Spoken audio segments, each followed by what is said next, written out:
Hey guys, welcome back to the channel. In this video, we're going to be doing some work in the entryway and in the kitchen. So we're going to get right into that. All right, well, it's another day, long weekend working at my father-in-law's house. Today, I am back on my house and I am going to be priming this area around the electrical box and above the electrical box. I've got to get that white with the Biogrund.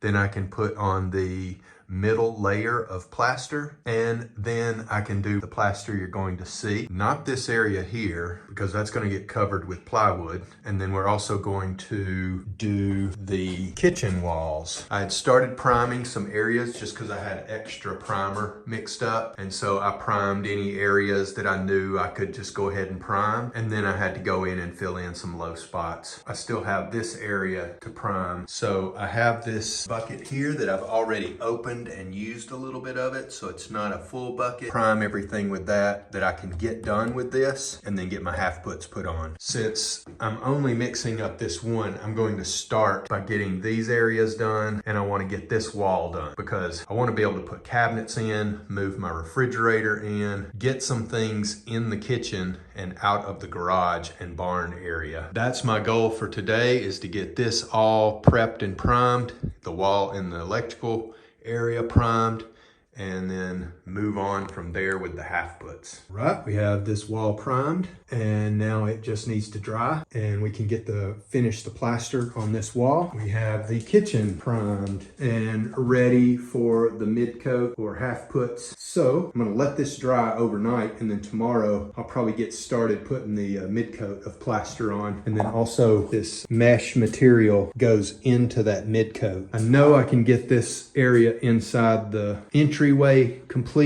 I hope to get this entire wall here completed, but we'll see how things go. I'm not in a big hurry. I would like to get this to a point where I can get some cabinets and get some stuff in here that I need to move out of the garage and the barn and get it in here and make it useful. All right, guys, it's the next morning. Primer is dry. You can tell because it is like super white. And now I am ready to get the half puts put on with the mesh here. This is tie everything together, reduce the amount of cracks that may happen in the plaster. I have to get a fire going. So I'm gonna start a fire, get it warm in here. This stuff is supposed to be applied at 5 degrees or above. We're definitely above 5 degrees inside the house here, but I'm gonna get some heat going because it's a little bit cool, and the heat will help it dry quicker, make it a little more comfortable for me to work. But I've got that little bit to do in the entryway there. Now the kitchen is going to be a little bit more difficult because I have all these little nooks and crannies and around the window, and it's just going to be a little bit more time consuming. What I'm going to do is get the hallway done first, the entryway, because that's a little small section and shouldn't take more than 15 or 20 minutes to knock that out. Now the kitchen, I'm going to start with this small wall, get this one finished. I will have a sliding door here on that wall, and so if I get this one done, I can be getting the sliding door on. The next wall will be this really large wall. That one's going to take a minute to get this one done. We'll see how far I get, but I would like to get this entire wall completed. That's what my goal is today, but first I'm going to get the fire going. All right, so I've got a nice thick layer on the areas that I need it. Now I'm going to use the trowel to make the grooves. Then I will embed the mesh, then smooth it all out and make it look more like this. All right, so this is what it looks like after it's been troweled. Now what I'm gonna do is just put the mesh on and just lightly push it into the material. And then I will use a smooth trowel to embed it completely into the half puts. Okay, here's the mesh. It is just barely pushed in. I just kind of rub my fingers over it to kind of get it to hold onto the wall. And now I'm going to take the smooth side of the trowel and just smooth it out. And then I'm going to take a larger trowel and get it as smooth and flat as I can get it over larger distances. This is just easier to work with when you're embedding it. The big one's just a little bit too big and kind of clunky. So I go over it last with that one. So now we're bedded in pretty good. I've got some low spots here that I'm gonna add just a little bit more material to. Then I'm gonna run over it with the larger spreader. That's what it looks like. You can kind of see that it's bedded in and see where it is. You shouldn't be able to see the fabric. All right, it is all bedded in, smoothed out. Everything looks nice. Now it doesn't have to be perfect because I still have another layer, and once this dries I'll go over it with a scraper and just scrape off any like larger chunks, like stuff like that. You just knock that off before you start that final coat. Now around this electrical box I have a frame that also has a door to it. You can see the little screws here. That holds the frame, which has an adjustable depth. So it goes inside the box and then lips out onto the outside of the box a couple of inches.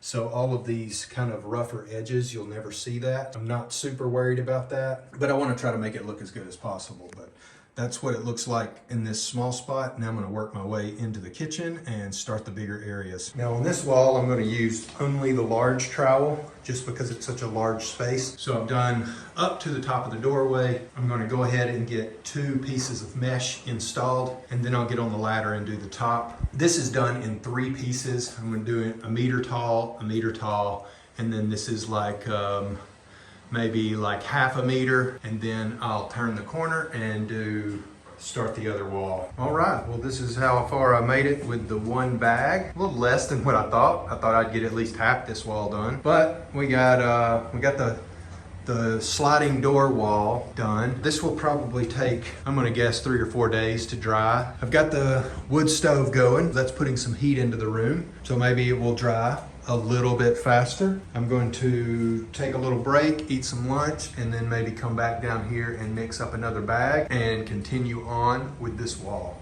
All right, it's the next day. You can see here, this was much thinner material. Everything else was much thicker, and that's why you can see that it's drying much faster. But we've already got some drying patches up there, and I've actually even gone back and put a little bit of moisture on it using my little spray bottle there. Because you don't want it drying super fast, but I had it a little bit too warm in here yesterday with the wood stove going, including the electrical room and these 2 sections of wall. That was 2 full bags of half puts.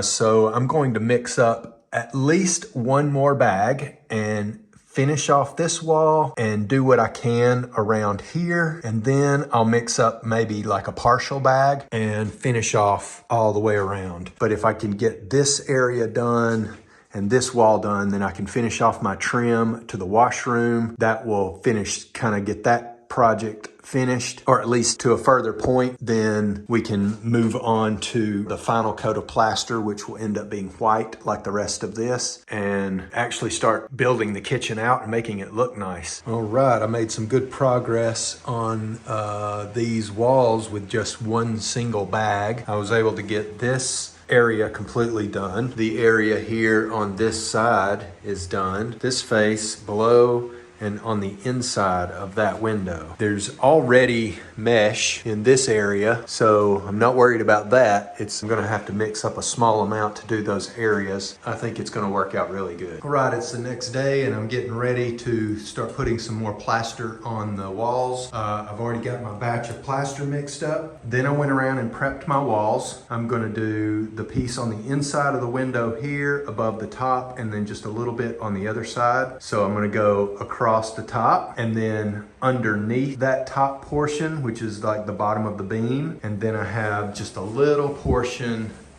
inside the washroom just above the door here. I went ahead and cut all of my pieces, and these are all scrap pieces of this mesh. It's just stuff that I cut off from other areas. So I'm using all my little small pieces and just gonna kind of patch them together to make all the areas work. Hopefully within the next hour or so, this room will have all of the half puts complete, and then I'll just be waiting for a few days for everything to dry. This area is already pretty dry. You can still see some little moist spots in places where I know it's really thick, and like in the corner, you can see that it's still a little moist. And then what I did yesterday is still moist, all this darker gray stuff. So hopefully by early next week, I'll be ready to put the final coat of plaster on, and the kitchen will be moving along really well. You can see here on this door how much moisture is in the house right now.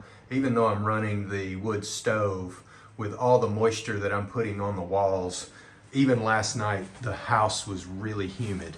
And it's not really all that cold outside, but the windows are completely sweating. Even last night in my bedroom, it felt damp. So I've got the wood stove going again, and I've got a fan on to kind of help circulate. As soon as I get all this other plaster on the wall, I'm going to probably crank this thing up and get it super hot, open up all the rooms, maybe even open a window or two and let some air flow through, so to try to get rid of some of the moisture. All right, I am to a stopping point. I've got all of the mid coat of plaster on. I've got my piece, got that little section done here, all the stuff done above and around the window. That is all complete. I even had to put a little in here. This will have a stone window sill. I've already got the stone. I just need to cut it to fit. I'll do that probably before I do my final coat of puts, and I'll make sure that I fill in any gaps that are still there once the stone is in place. It's just easier not to have it there until I've got the majority of the work done. I'm gonna call this project complete until like maybe next week sometime, when everything is nice and dry and cured, and I can start putting the final coats on everything. So thanks for watching. If you have any questions, comments, just leave them down below. Subscribe, everything helps push it out. So thanks again for watching.